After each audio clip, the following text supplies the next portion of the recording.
If you're struggling with debt in your practice or in your personal life, today I'm going to guide you through a process to get rid of the debt and free up more of your cash.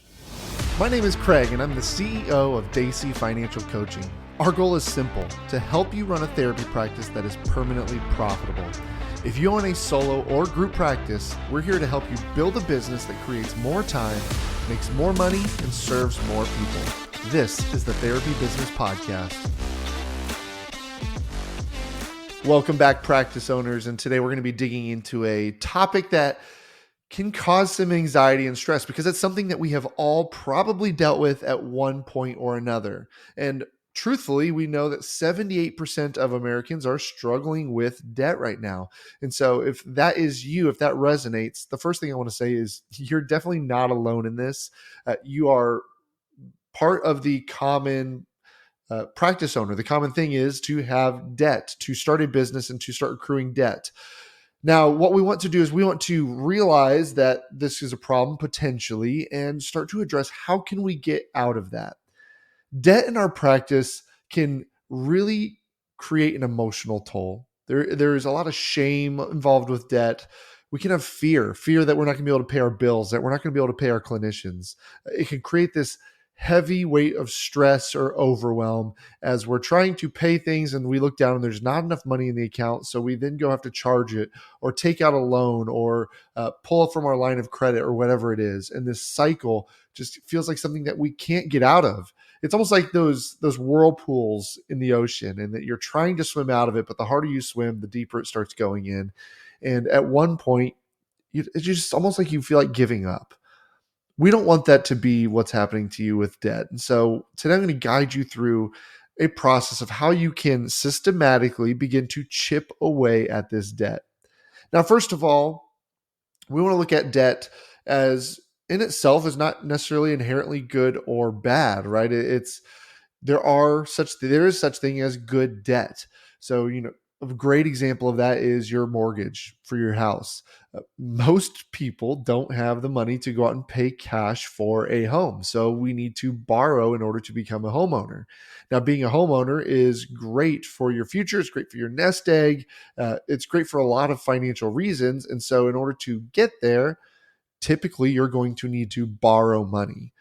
A lot of times I run into business owners who need startup costs. Now, in therapy practices, luckily, usually you can start up with pretty minimal costs. If you think back to when you started your practice, it was likely just you in the practice. Maybe you had an office space that you were renting, but there wasn't a whole lot of things you need to run out and get. Typically, when we work in the practice, startup costs might include some furniture if you're meeting clients in person. So, a couch and some lighting and different things like that, but nothing crazy. Whereas other industries might need to go get equipment in order to do their job. So if you screen print t-shirts, you're going to have to go invest in a screen printer before you ever screen print your first shirt.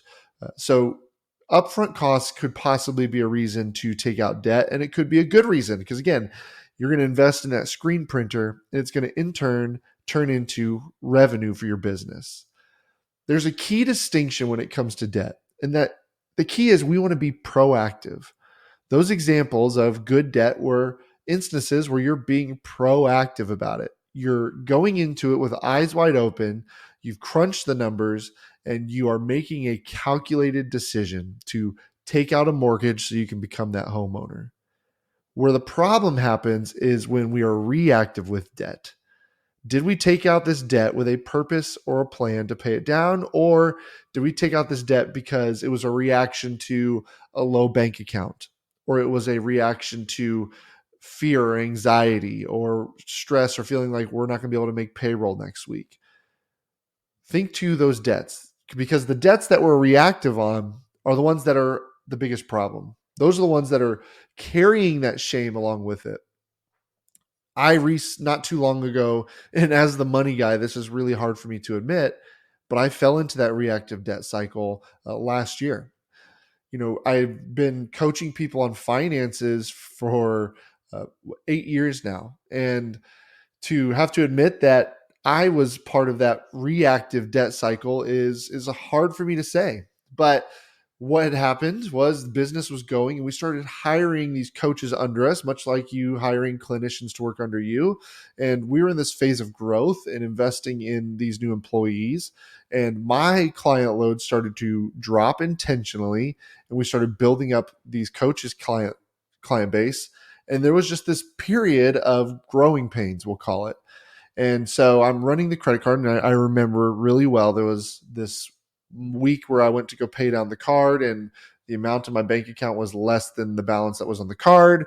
And that pit in my stomach feeling hit, and I'm going, okay, I'll pay what I can next week. Hopefully it's better. And the next week, still not better. In fact, the gap grew. And by the end of the month, we're starting a new month, and I'm carrying a $1,500 balance on my credit card.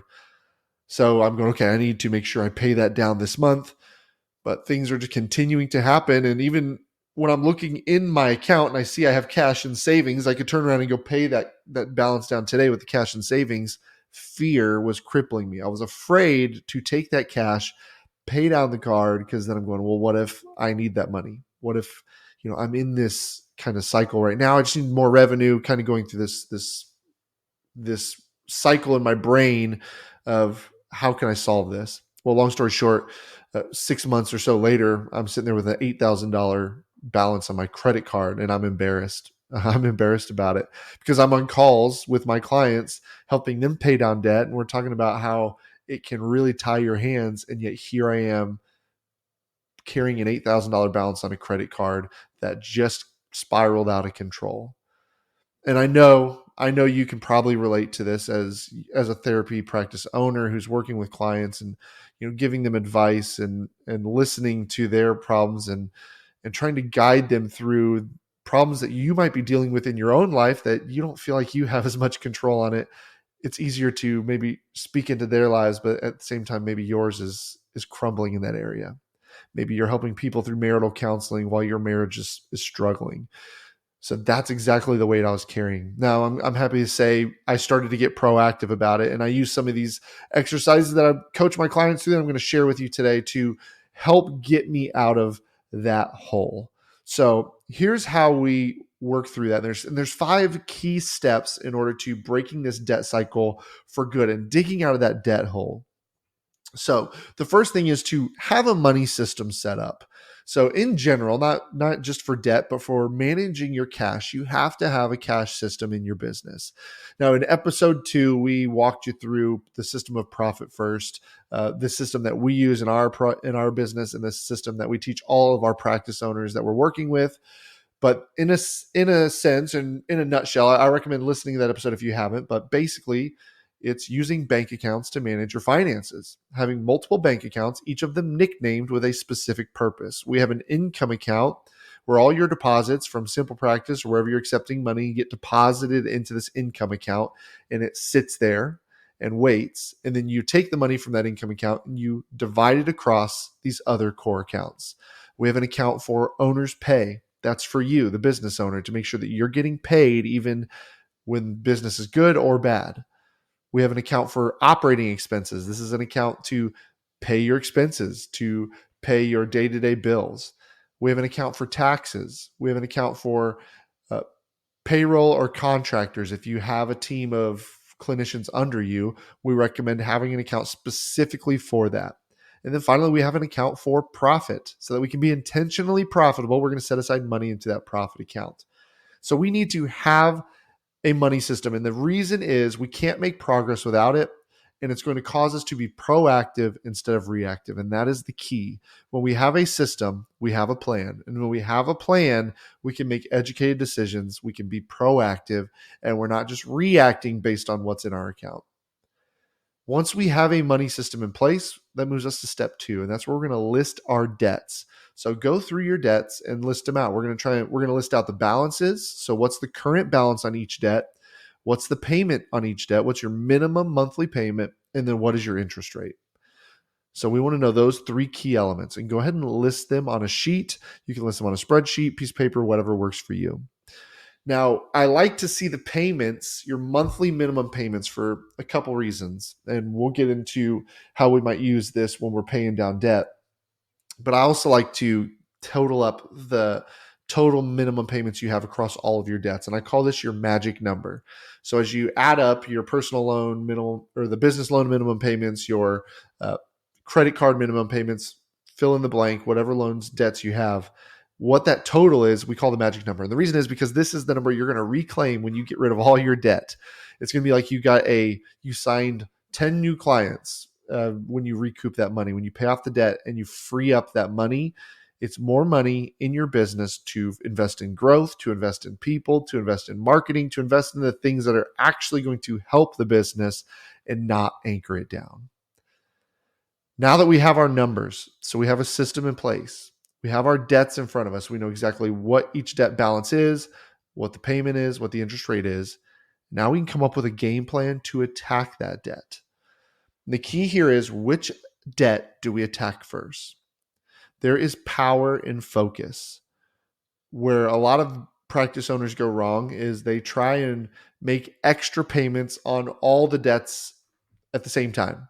So it's 5 credit cards. Each credit card, they're paying an extra $50 on top of their minimum payment. And they're frustrated because they're just not making progress on getting those debts paid down. We want to put focus on one debt at a time. Now, I'm not saying don't pay your minimum payments. We want to pay minimum payments on everybody. No matter what method we're using, we're going to make sure we're paying our minimums on everybody. So that way we're not taking your credit. They're not getting sent to collections. But any excess money we can gather together, we're going to focus on one specific debt at a time. Now, there's a few methods of choosing that first debt you're going to do. One of the most common ones, and typically the one that we see work the best, is the debt snowball. The debt snowball is listing your debts in order from smallest to largest based on their balance, the smallest balance to the largest balance. And we're going to focus all of our attention on that smallest debt first. Then once that debt is gone, we're going to move on to the next debt and the next debt down the list. The reason this works really well is because typically your smallest debt is going to be able to get knocked out fairly quickly. Maybe it's just a few $100s, maybe it's $1,000, $1,000 to $2,000, whatever it is. You're going to be able to knock that thing out. And it's going to provide two things. It's going to provide a dopamine hit because you just had a quick success. You had a quick win by getting rid of something. You're checking off something on that list. You're able to cross it out. The second benefit is you're going to free up some money in your bank account, in your monthly payments. So remember that magic number. When you pay off that smallest debt, we have just shrunk that magic number down a little bit. Now, the debt snowball, while effective, is not always the best route for everybody. And so as I list these out, I just want you to know, if you're not sure which one is the best for you, we usually just recommend erring on the side of the debt snowball because universally, it's a great way to get out of debt. And for most people, it's going to be beneficial. That said, I know everybody's different. So another method you could look at is the debt avalanche, where you're prioritizing interest rate. So you're paying off the debt with the highest interest rate first. The debt avalanche is going to usually save you money in the long run, meaning you're going to pay less interest by the time you are from now until you're debt free. However, sometimes the highest interest rate is not the smallest debt, and you might take a while paying down that highest interest rate one. So it might be a while until you get that win or until you free up some cash in your monthly payments. Another one that we usually recommend clients to really consider is a method called the emotional heaviness method. Is there a debt in that list that just carries an emotional weight? As we talk about all this, and we talk a lot about numbers, it's easy to forget about that emotional side. And money is emotional. Is there a debt that you're carrying with you that maybe carries that extra emotional weight? I had a client once who we were working on their debt elimination plan, and come to find out they had a debt in collections because they hadn't been paying on it. And when I started asking them about this debt, it turns out this was a debt that was for hospital bills for their son, who was going through a fatal treatment, and they eventually lost their son. And so just seeing and paying this debt carried such a heavy emotional toll on them that they pushed it out of sight, out of mind. Now, what we determined was, it's not really out of sight, out of mind. It's always lingering there because they know in the back of their mind it's there that they owe this debt. They're still getting phone calls. They're still getting letters in the mail and emails about it. So we decided to prioritize that debt as the one we are going to focus our attention on. It was in collections. They weren't paying on it, so they didn't have a minimum payment, but we knew getting rid of that was going to free up so much mental real estate, and it was going to help them get at least one step past that. It was no longer going to be weighing on them. So the emotional heaviness, if there is a debt in your list that just carries a little bit of extra weight, it's okay to prioritize it first, even if it makes no mathematical sense, even if it is not your smallest debt and it has no interest, that's okay. If it carries some kind of emotional weight, if it was a stupid decision you made in business, which we've all made, and it's just hanging over you, and every time you see it, it just puts that pit in your stomach, that's okay to prioritize it first. So we want to figure out those plans. If you want to learn more about those, on our blog, Alicia, one of our coaches on our team, she wrote blogs outlining each of these debt elimination methods. So we'll link that in the show notes. Go ahead and look through them if you want to read more in detail how each of those methods works to find the one that works best for you. Once you have a game plan, we're next going to move on to step 4, which is to open a debt destroyer account. We're going to use those bank accounts that we're doing in our business to start attacking debt aggressively. We're going to open an account. I recommend opening an account and nicknaming it Debt Destroyer. So on top of those accounts we listed earlier, open another account, and we're going to create its sole purpose to be debt. And then we're going to allocate just a couple percentage points, whatever you can spare, maybe 1 or 2% of all your income can go into that account. If things are feeling super tight, then 1% is fine. It's not going to make a big difference to put 1% of your sales into there. And then at the end of the month, you will have accumulated some money, and you can go ahead and turn around and throw it on whatever debt you decided to focus on first. Then you also have your profit account, which you're allocating money toward as well. In the profit account, what we teach our clients is at the end of every quarter, you're going to take that money and you're going to use it as a bonus. So whatever you've been putting aside all quarter long for those 3 months, you get to take out and pay it out to yourself as a bonus.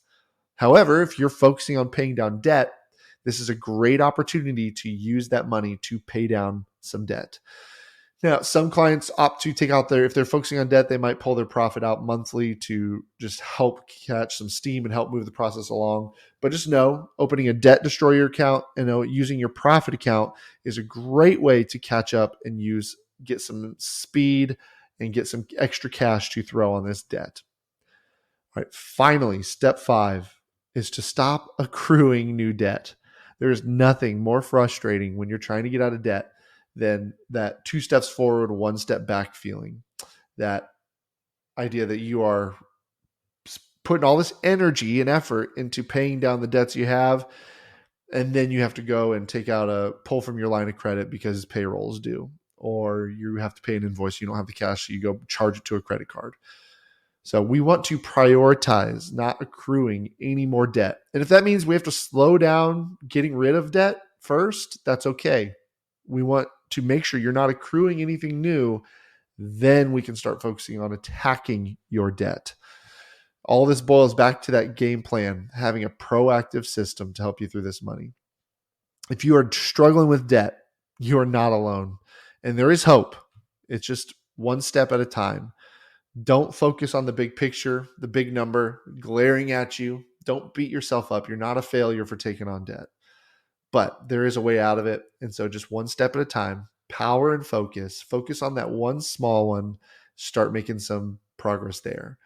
If you don't have the finances to pay your minimum payments, or if you're just trying to scrape together some extra cash to really focus on that smallest debt, I recommend making some phone calls. Call your lenders, call your credit card companies, and negotiate smaller payments. It doesn't hurt to ask, and I think you'll be surprised how many are willing to work with you to, whether it is a smaller payment, whether it's a pause on payments for a month or 2. Just make sure it's not going to affect your credit as you're talking to them about these things. But we've had a lot of success with clients talking to their credit card companies and asking for a reduction in credit card payment, which they're able to then take, let's say they save $100 a month on that credit card payment, that's $100 more that they can start throwing at that first debt that they're focused on, and that they can start chipping away and getting that thing out of the way. Then they have whatever that payment they were throwing on that debt to go to the next one. And it just starts accumulating, and they start then getting that shovel, getting to really hammer down on this debt. Thanks for joining us on the Therapy Business Podcast. Be sure to subscribe, leave a review, and share it with a practice owner that you may know. If your practice needs help getting organized with its finances or just growing your practice, head to therapybusinesspod.com to learn how we can help.